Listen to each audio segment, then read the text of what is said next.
Nosotros nuevamente estamos al equipo 9 y vamos a presentar los resultados de la práctica 9. No, sí, 9. Como saben, mi equipo está formado por López Gómez Verónica, Miguel León Jonathan y yo, Rodríguez Sandoval Ernesto.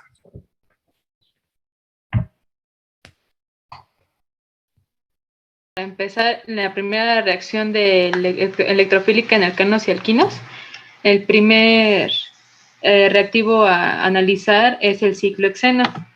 Aquí podemos ver la reacción. Y pues, como podemos ver, hay una molécula en posiciones vecinas del carbono del doble enlace. Aquí podemos verlo. Aquí está el doble enlace y lo que va a hacer es que se va a acercar el carbono, este carbono, se va a acercar al doble enlace y se va a polarizar. Después el bromo polarizado positivamente que es atacado, pues va a ser por una producción de adición electrofílica del bromo con pérdida de bromuro. Aquí lo vemos. Aquí está, este es el bromuro y este que se forma es el ion bromonio. Esto, pues en el bromo que hay en medio, pues lo forman por arriba el bromo que afecta por abajo. Aquí podemos verlo. Este bromo va a entrar por abajo porque va a atacarlo de manera anti y este pues se queda aquí y este negativo, el ion bromonio, bromuro, perdón, el ion bromuro, lo que va a hacer es cortar el enlace que está aquí y va a meterse debajo de la molécula, haciendo que ahora se vea de esta manera. Por eso está así señalado esta parte, porque pues aquí no está en la parte de arriba como sino está por debajo de la molécula. En la siguiente diapositiva con la dibenzoacetona ocurre exactamente lo mismo. El bromuro va a atacar, el enlace doble va a atacar al bromo y el bromuro se va a dividir en dos, haciendo lo mismo que vemos aquí en la parte de arriba. Va a ser un triangulito. Ese triángulo se va a romper de igual manera el ion de bromuro se va a ir hacia abajo y el ion bromonio se va a ir por la parte de arriba, ya que atacan por la misma la misma negatividad que tiene, pues va a atacar por la parte de abajo. ¿Y qué pasa si la adiciono más bromo? Si se le adiciona más bromo, pues va a atacar el siguiente enlace y va a pasar exactamente lo mismo. Ok. Bueno, sí, como aquí nada más tenemos un bromito, pues nada más atacó uno de los enlaces, pero si le adicionamos más bromo, como me mencionó, pues ya, atacar el siguiente enlace. En la parte del ácido maleico, pues sabemos que es un un trans. Sí. Sí, perdón, un cis. Pues va a ser igual exactamente la misma reacción, nada más que aquí en lugar de cambiarse de posición hacia arriba y hacia abajo, lo que tenemos es que se van a poner en la misma posición. O sea, los dos bromos van a estar en la misma posición a hacer un isómero. También siempre va a entrar por el lado contrario, porque al formarse el ion bromonio, recuerden que el doble enlace tiene una hibridación sp2, por lo tanto es trigonal plano. Entonces el ion bromonio puede formarse por la cara de arriba o por la cara de abajo. Si ustedes la dibujan por la cara de arriba, entonces el otro bromuro va a entrar por la cara de abajo. O al revés, si el ion bromonio se forma por la cara de abajo, el ion bromuro va a entrar por la cara de arriba. Entonces siempre les va a quedar anti. Aquí no están dibujando la estereoquímica, al igual que en la de arriba, la dibenzoacetona, ya no le estás poniendo las cuñas que está hacia enfrente o hacia atrás, como en la primero, con el ciclohexeno. Pero siempre, cuando se forma el ion bromonio, siempre se va a generar ese tipo de situación. Ajá. Sí, que se adicione por adelante o por atrás. Y aquí en el fumárico, igual de igual manera, va a pasar lo mismo. El enlace lo va a atacar, se va a abrir el bromo, haciendo el ion bromonio y el ion bromuro. Va a atacar por abajo y ahí tenemos el final con los dos bromos del lado de posiciones antes. Y aquí en el ácido benzoico, pues no hay una reacción.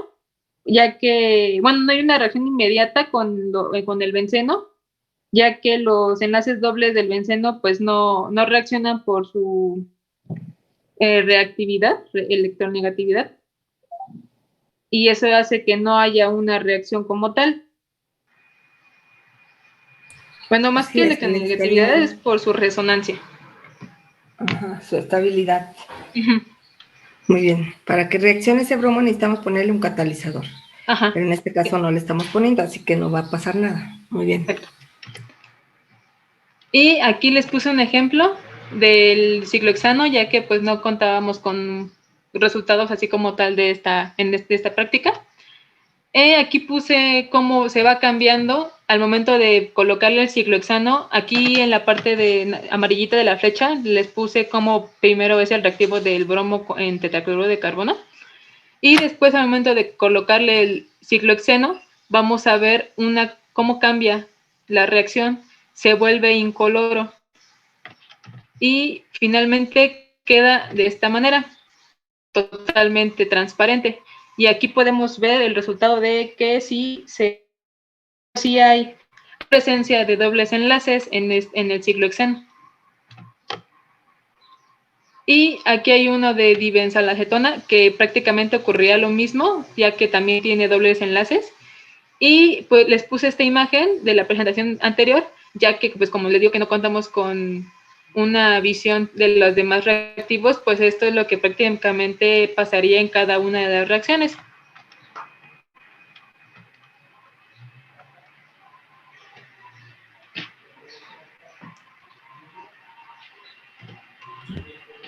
Bueno, y ahora yo les voy a presentar lo que viene siendo la parte B de las reacciones, bueno, de la experiencia. Aquí se basó en agregar permanganato de potasio al 10% en los reactivos problema que teníamos para analizar. Lo que ocurre aquí es que una molécula que es rica en electrones, o sea, es decir, un nucleófilo, tiene un enlace pi que es más débil que el enlace sigma, por lo que al entrar en contacto con un alqueno, el enlace pi se rompe y el alqueno ya reacciona entre los dos enlaces. En este caso, el permanganato de potasio actúa como electrofilo, que reacciona con las diferentes muestras que tenemos, que vienen siendo la mayoría alquenos por sus dobles enlaces, y por ello por ello el permanganato reacciona con los dobles enlaces del carbono, rompiendo un enlace pi, dando lugar a la formación de los dos grupos OH en su lugar. Ahí como se ven en las reacciones, en el lugar donde están los dobles enlaces es donde, como resultado de la reacción, obtenemos los grupos funcionales OH más óxido de manganeso y un precipitado que viene siendo el potasio. Cuando esta reacción da un cambio visible de la coloración de morado a café, además de la aparición del precipitado que, como ya les dije, es potasio. Cabe aclarar que con el ácido benzoico no hay reacción debido a que no hay dobles enlaces carbono-carbono y por consecuente a ello no existe cambio de coloración ni presencia de precipitado.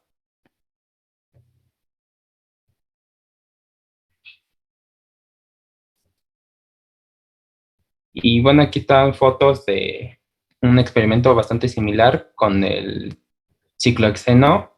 Como se ve, al agregar el permanganato de potasio pasa de una coloración morada a una coloración café.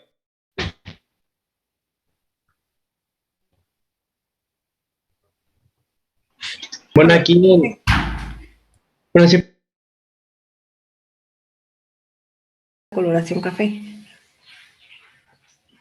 La reacción o algo así, o cuando empieza, bueno, cuando surge la reacción, pues cuando empiezan a reaccionar.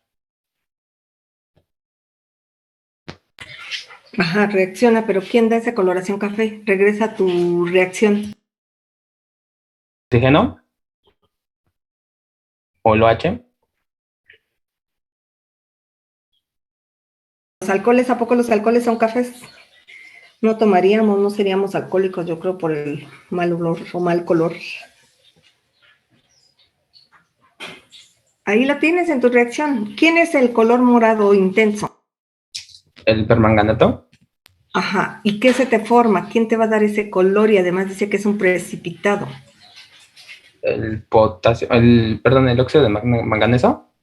Ajá, ese es el que es de color café. Entonces, sabemos que se lleva a cabo la reacción porque el permanganato pasa de un estado de oxidación de +7 a un estado de oxidación de +4. Es decir, se está reduciendo y cambia de color. Ajá. En el caso de los alquenos, pueden ser coloridos o incoloros, como en el ciclohexeno, y cuando se forma el diol sigue siendo incoloro. Ajá. Pero el que está cambiando en realidad, el que nos da físicamente un cambio en el color es el permanganato, ¿no? Bueno, el manganeso en este caso. Muy bien. Bueno, yo les voy a presentar los resultados de la experiencia 1C. Y bueno, aquí tenemos que nuestro reactante es la anilina. Y aquí tenemos sus propiedades físicas. Y bueno, aquí tenemos que la anilina sí iba a reaccionar con diferentes reactivos. Y con el benzaldehído, que aquí tenemos la molécula que es la anilina, más la molécula del benzaldehído. Y tenemos el resultado de esta reacción, que es la unión de los dos reactivos que se utilizaron, donde el oxígeno se va a unir a la anilina. Bueno, aquí en la segunda tenemos que la dibenzoilacetona, igual tenemos la molécula de anilina más la dibenzoilacetona, y que en este oxígeno de aquí, del centro, se va a unir ahí la anilina. En la acetona igual tenemos la misma molécula de anilina, que es el reactante que se está utilizando, y tenemos la molécula de acetona, que igualmente la anilina ocupa en donde está el doble enlace del oxígeno.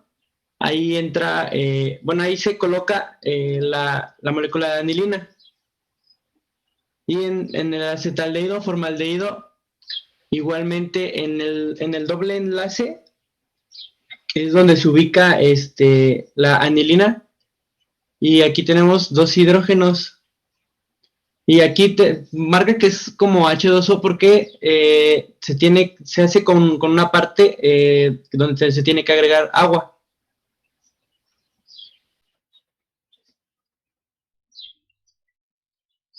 ¿Qué tipo de reacción se está evidenciando ahí, perdón? Son las de la anilina con los reactivos. Sí, veo los reactivos, pero, o sea, mi pregunta es, ¿qué tipo de reacción es la que se está evidenciando aquí? En la experiencia,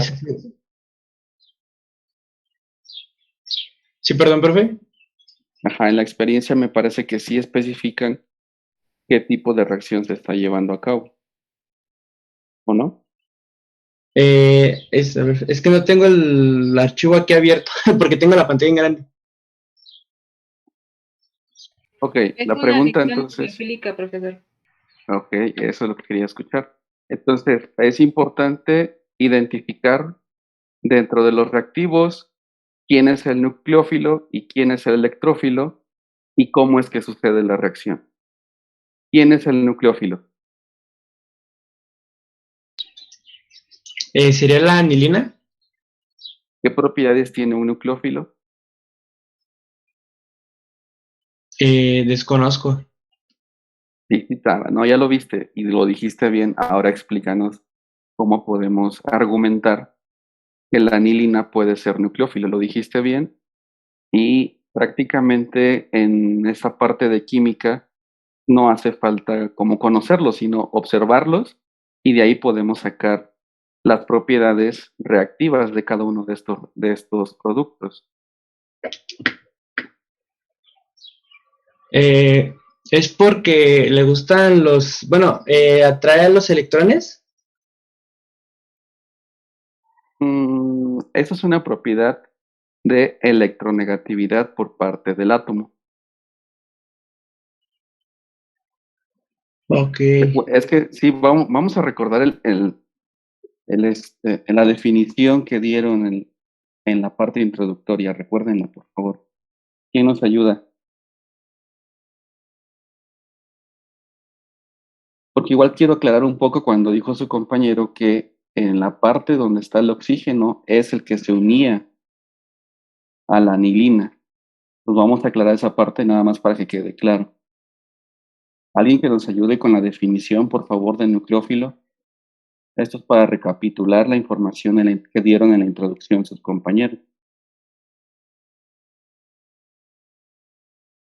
Se supone que un nucleófilo pues son aniones, ¿no? Que tienen pares de electrones que aún no se comparten y por eso se supone que el oxígeno va a ir con la moleculita, ¿no? A ver, dijiste una característica importante. Tienen pares de electrones que no están enlazados.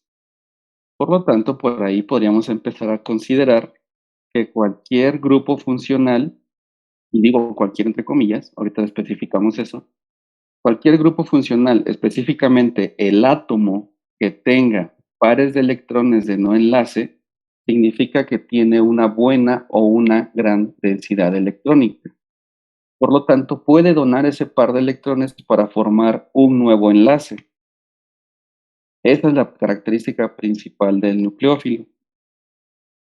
¿Qué pasa con el electrófilo?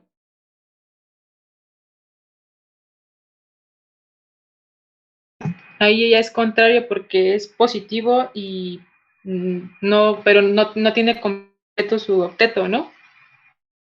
Ese es un caso A él especial, le pero hacen falta. vamos a lo que dijiste es un caso especial, pero efectivamente, el electrófilo tiene la característica de presentar un centro o específicamente un átomo de carbono con una carga parcial positiva. Esta carga parcial positiva está generada por el carácter electronegativo de algún átomo al cual está unido. En este caso es el oxígeno. Al oxígeno le gusta, como es más electronegativo, le gusta tener más electrones. Por lo tanto, se los quiere estar como quitando, entre comillas, al átomo de carbono. Entonces, ese punto es el electrófilo o es el centro más electrofílico.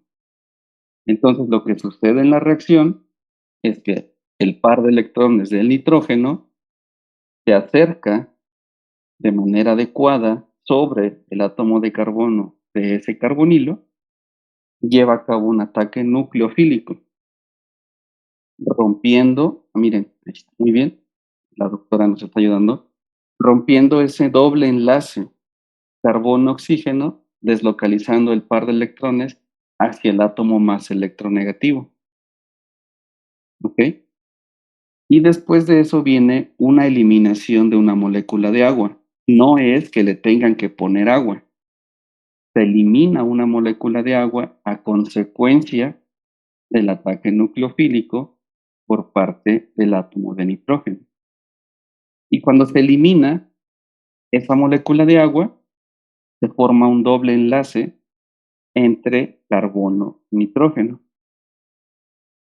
Entonces, este concepto sí les debe de quedar muy claro porque es el concepto principal y básico de cualquier reactividad en química. Y cualquier compuesto orgánico va a presentar estas características, ya sea ácido base, nucleófilo o electrófilo. Entonces, esto sí les debe de quedar bastante claro.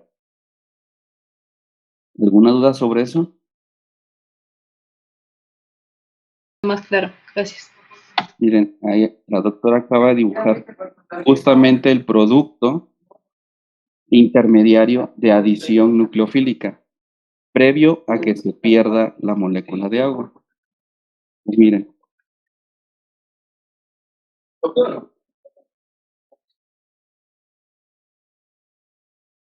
Ahora, obviamente habrá especies más nucleofílicas que otras y viceversa, especies más electrofílicas que otras.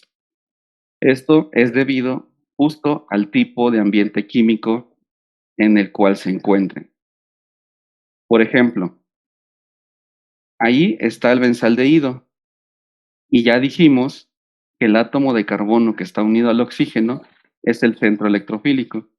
¿Dónde están los centros electrofílicos de la dibenzoilacetona, de la acetona y del formaldehído?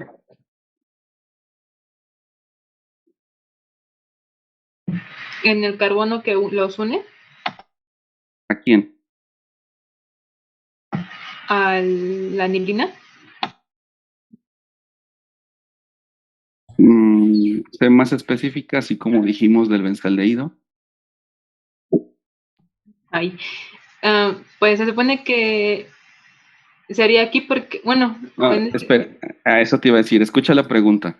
¿Dónde está el centro electrofílico de la dibenzoacetona, de la acetona y del formaldehído?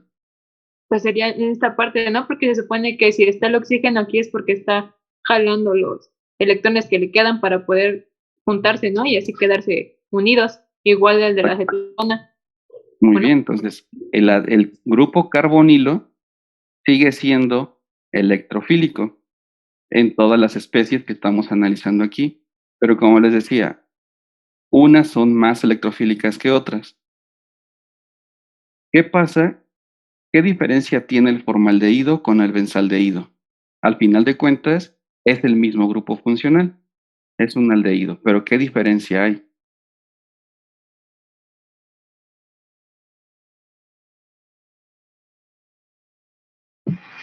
las cadenas, el número de cadenas que tiene. ¿A cuáles son las cadenas en el formaldehído? Es muy clara la estructura. Dilo como lo ves. Pues se supone que aquí, ese es un benceno, ¿no? No, escucha otra vez la pregunta. Sí. ¿Cuál es la diferencia estructural entre el formaldehído y el benzaldehído? En este momento ya descartamos que la anilina es el nucleófilo. Ya no estamos hablando ahorita del nucleófilo. Entonces, el que tiene el anillo aromático, el anillo de benceno, es la anilina. Uh-huh. Ahora, respecto a eso, ¿qué diferencias hay entre el benzaldehído y el formaldehído? Que nada más tiene uno y el otro tiene dos. ¿Dos qué? ¿Quién y quién? El benzaldehído tiene dos anillos aromáticos y el formaldehído nada más tiene uno. Es Y que ya encontramos el error. No sabemos identificar quién es el benzaldehído. Tú nos estás hablando del producto el benzaldehído es que ha este. dicho. Ok. Entonces, ¿qué diferencia hay entre el benzaldehído con el formaldehído? Pues el anillo aromático ese tiene y este no tiene.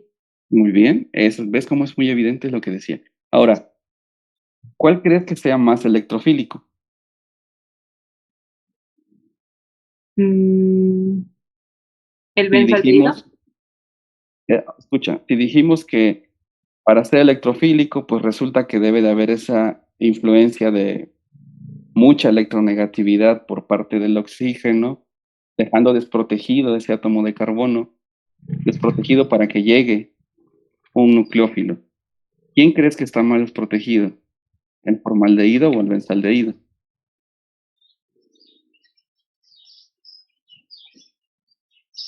El benzaldehído.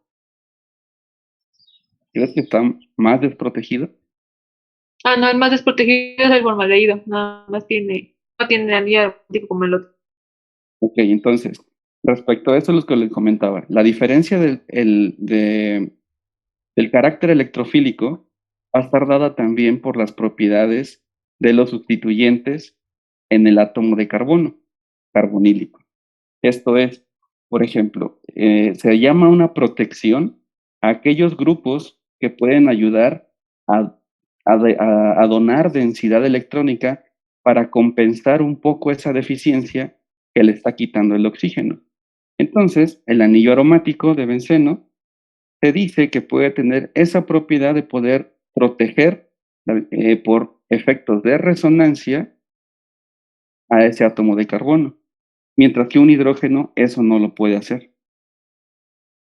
Entonces, ese hidrógeno no puede proteger a ese átomo de carbono, por lo tanto queda completamente disponible para la reactividad frente a un nucleófilo. Respecto a eso, ¿cuál sería la reacción más rápida entonces?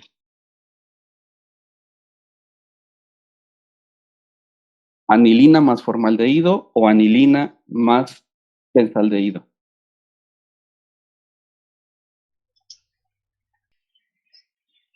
¿Poder repetir eso, profesor? Es que se escuchó cortado.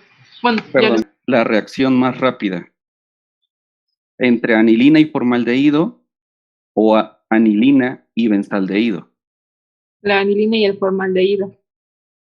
Justo, ¿no? Porque obviamente el formaldehído tiene mayor carácter electrofílico comparado con el benzaldehído. Por lo tanto, la reacción debería de ser más rápida e incluso, pues a lo mejor hasta más eficiente. Y ahora, respecto a lo que dijimos, ¿quién es más electrofílico?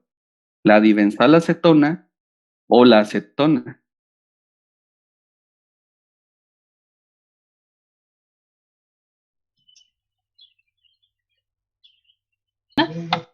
¿Esa que es más que? ¿Electronegativa? No nos entendimos, no me di a entender entonces.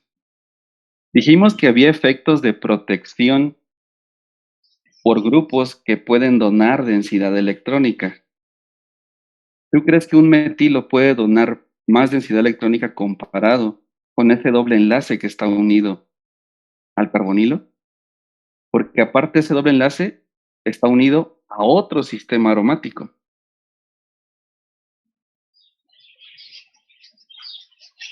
¿Quién es más electrofílico? Es ¿La pregunta acetona, para no, todos. profe? Pregunta para todos, ¿eh? Es para que nos quede claro y el concepto quede listo para continuar ya con lo demás. Perdón por tomar el tiempo, doctora. Pues denme ideas, o sea, me gustaría más que participaran. ¿Sería la acetona, profe? La acetona es más que, ¿Electrofílica? ¿ok? Porque, ¿qué razón le asumes esa propiedad? Porque no tiene los anillos, ¿los anillos? ¿Ok? No hay un efecto de protección para compensar esta carga parcial positiva sobre el átomo de carbono. Por lo tanto, la reacción, ¿cuál sería más rápida? ¿Anilina dibenzoacetona o anilina acetona? Sería igualmente la de anilina con acetona. ¿Ok? Conclusión. ¿Qué grupo funcional es más electrofílico de los dos ejemplos que hay ahí?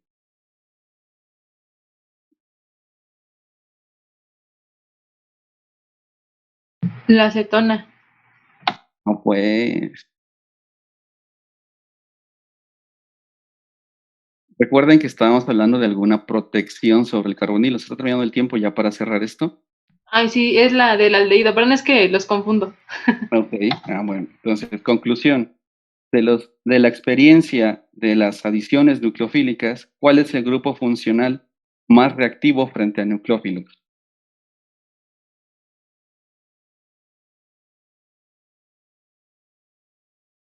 Las acetonas. Esmeralda Vázquez, ¿qué idea tienes sobre esa pregunta?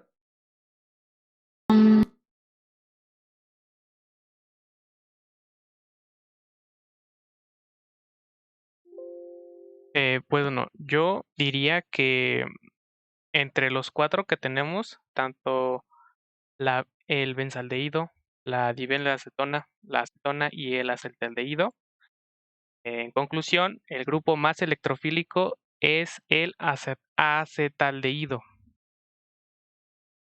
Ok, muy bien. Ya, si alguien tiene dudas, pues ya nos pregunta. Entonces, no sé si cerramos y volvemos a iniciar, ya son 4 minutos. ¿O seguimos?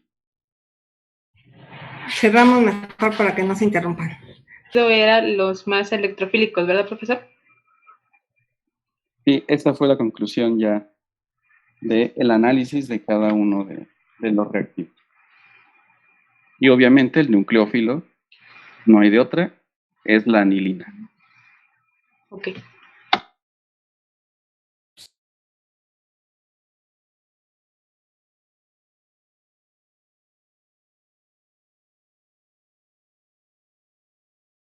Y bueno, para la cuarta y última experiencia vamos a ver la adición electrofílica para la formación de polímeros.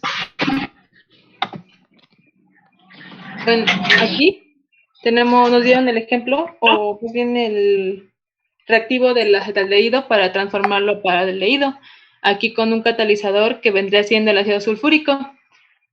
Bueno, podemos ver que son 3 moléculas del acetaldehído para transformar, bueno, para hacerse llamar ahora para aldehído. Podemos ver que el ácido sulfúrico va a hacer que se protone el oxígeno y pues este se va a hacer en un medio ácido y aquí, bueno, aquí lo podemos ver. El ácido protona al oxígeno y después, una vez protonado, la otra molécula de acetaldehído se le va a atacar con los pares del oxígeno. Los pares del oxígeno va a atacar a este carbono de la molécula de acetaldehído, presentando más polaridad positiva porque pues el oxígeno ya es positivo y roba carga, y a este actúa, como lo habíamos dicho anteriormente, como un nucleófilo. Luego, en la etapa de, bueno, esta era la etapa de iniciación y luego pasamos a la etapa de propagación. En esta parte, pues después del oxígeno, se une a este carbono que está en rojito, se une al carbono y luego en la otra molécula de acetaldehído va a atacar el oxígeno a este carboncito. En este carbono, pues va a pasar las cargas del oxígeno al carbono y así va ahora a formar este hidróxido, porque pues el oxígeno, como había dicho, ya va a atacar y va a quedar positivo y ahora el carbono pues termina ciclando, va a terminar ciclando el carbono y por esta parte vamos a pasar a la tercera molécula de acetaldehído, haciendo ahora ya la etapa de terminación. Y pues aquí coloqué cada molécula, pues bueno, aquí le puse cada molécula para que vayan viendo que ya se está formando la de paraldehído. Y ahora este va a ser atacado por los pares del oxígeno. Este va a atacar este carboncito. Después este va a pasar la carga parcial positiva del carbono a este enlace y lo va a modificar haciéndolo nada más de uno. Este enlace lo puse en rojo porque presenta la unión del oxígeno que le pasó la carga e hizo que pues se uniera el carbono y que quedara ahora en una carga positiva. Y ya podemos ver que ya se va pareciendo un poquito a la molécula de un principio. Y ya finalmente pues el oxígeno ataca y ahora se queda en la parte de aquí como positivo. Ya se quedó bien el enlace rojito porque pues ya se desvaneció el doble enlace. Y pues ya queda formada la última molécula de acetaldehído para formar la del paraldehído.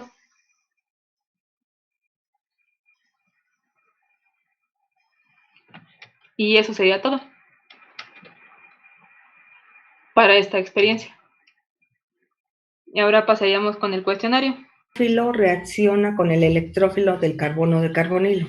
Ajá, es lo único que está sucediendo. Y ya nada más aquí al último, este hidrógeno se va a perder y se va a regenerar nuestro catalizador. Recuerden, aquí estamos usando un catalizador para hacer más electrofílico este carbón. Ajá. Aquí está parcialmente positivo. Cuando el oxígeno se protona con ese hidrógeno, como dijo su compañera, entonces este carbón ya no es parcial, sino ya tiene una carga formal positiva, entonces lo hace un mayor electrófilo, y entonces ya se lleva a cabo la reacción. Ajá. Y bueno, es un trímero de 3 monómeros que estamos usando, 3 moléculas de acetato de etilo, de acetato ay, se me fue su nombre, de formaldehído, no, acetaldehído, y por eso se llama trimerización, ¿no? Entonces aquí nada más hay que quitarle ese hidrógeno para recuperar el catalizador para tener ya la molécula del paraldehído. Bueno, pero sigue siendo adición nucleofílica. No pierdan de vista eso que les dijeron. ¿Quién es el electrófilo? ¿Quién es el nucleófilo? Muy bien, las preguntas que las respondan, quien quiera responder, nada más me dice su apellido para irlo anotando. Bien, la primera.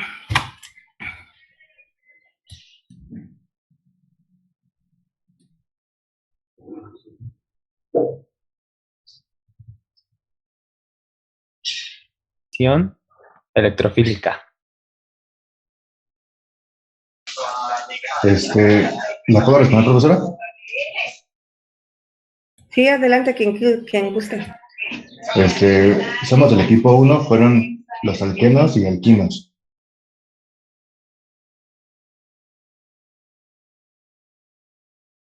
Ajá, entonces, solamente alquenos y alquinos pueden llevar a cabo reacciones de adición electrofílica.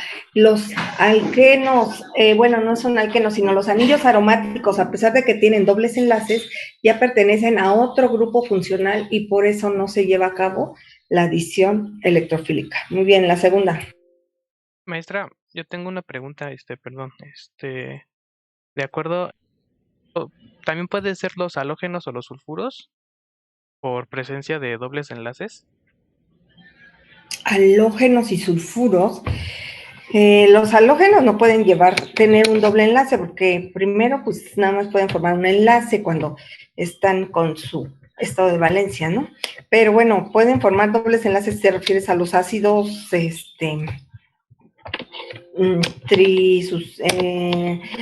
los ácidos, ¿cómo le llamaban? Ácidos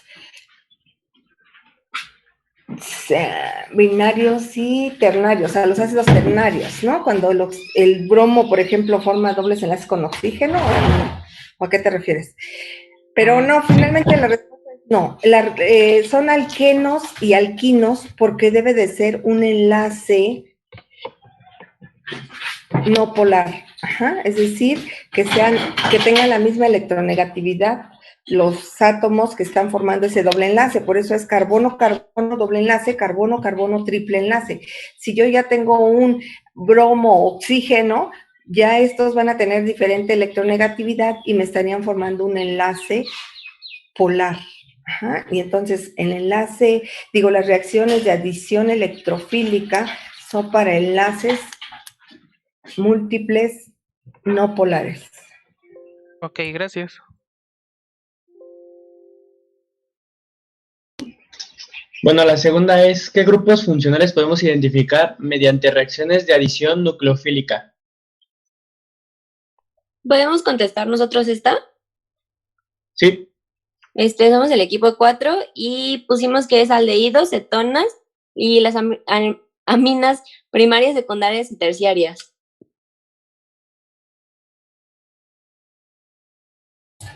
¿Qué dicen los demás? ¿Es correcto o no?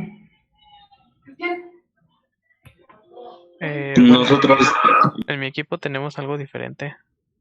A ver, porque eso es incorrecto. Bueno, en nuestra parte tenemos que principalmente cetonas y aldehídos.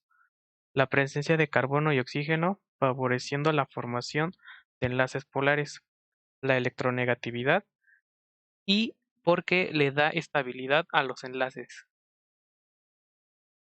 Es lo que tenemos. Pues sí, es aldehídos y cetonas. Únicamente estos grupos funcionales van a llevar a cabo reacciones de adición nucleofílica. Ajá, ya la otra explicación que diste me queda un poco confusa. ¿La quieres volver a repetir, por favor? Sí, claro. Bueno, principalmente cetonas y aldehídos. Es por la presencia de carbono y oxígeno, favoreciendo la formación de enlaces polares. La electronegatividad le da una estabilidad a los enlaces. Bueno, yo creo que más que nada un poquito ahí faltó como mejor redacción, creo yo. Ajá, pero bueno, está bien hasta donde dices polares, ajá, enlaces múltiples polares. Y en este caso son los aldehídos y las cetonas. Ya la de la estabilidad tiene que ver con lo que el profesor les explicó, ajá, de si tiene estructuras de resonancia, si les da un efecto inductivo negativo o positivo a ese carbono para hacerlo más electrofílico o menos electrofílico. Pero, ajá, principalmente le están preguntando qué grupos funcionales, la respuesta es correcta, aldehídos, cetonas.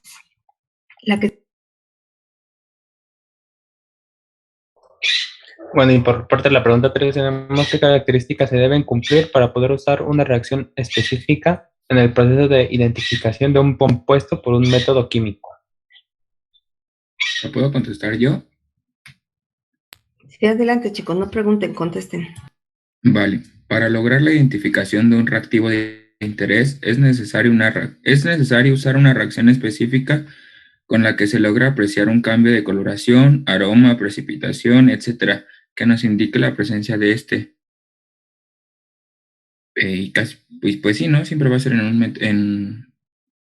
con una identificación cualitativa.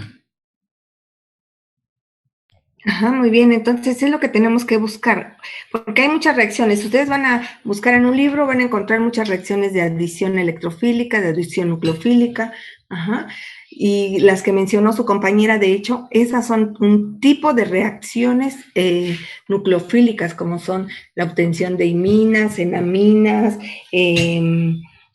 ciano... cianohidrinas, etcétera. Ajá, hay muchas reacciones de adición nucleofílica, al igual que de adición electrofílica para alquenos y alquinos o demás. Pero lo importante es que en esa reacción yo puedo observar un precipitado, un cambio de color, un desprendimiento de un gas, un cambio en la solubilidad. Entonces, esas características físicas que yo pueda hacer visibles son las que yo necesito para poder utilizar esa reacción para identificar grupos funcionales. Ajá. Muy bien, la que sigue. Soy del equipo 10. Bueno, en la cuarta tenemos qué grupo funcional se obtiene al hacer reaccionar una amina primaria con un aldehído o cetona. ¿Puedo contestar? Sí. Sí, adelante, adelante. Yo soy del equipo 5 y nosotros tenemos como respuesta que se obtiene una imina.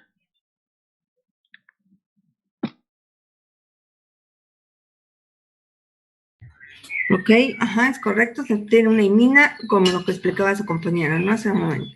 Una acetona o aldehído con una amina primaria nos va a dar la formación de una imina, en donde los dos hidrógenos del nitrógeno y el oxígeno de la acetona se van a perder en forma de agua, ¿no?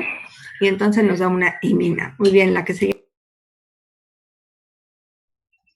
Bueno, ahí nosotros tuvimos un error. ahorita lo modificamos.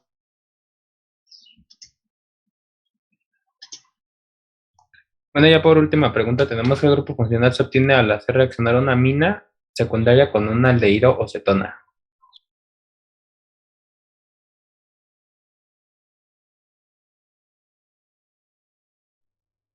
¿Se obtiene una enamina?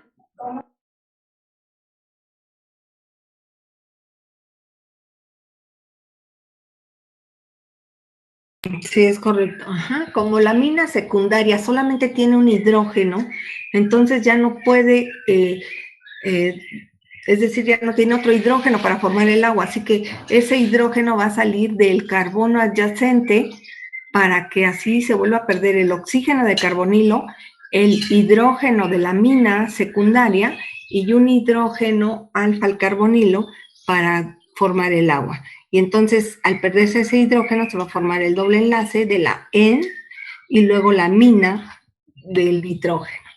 Muy bien. ¿El equipo que sigue? ¿O tienen alguna pregunta o duda?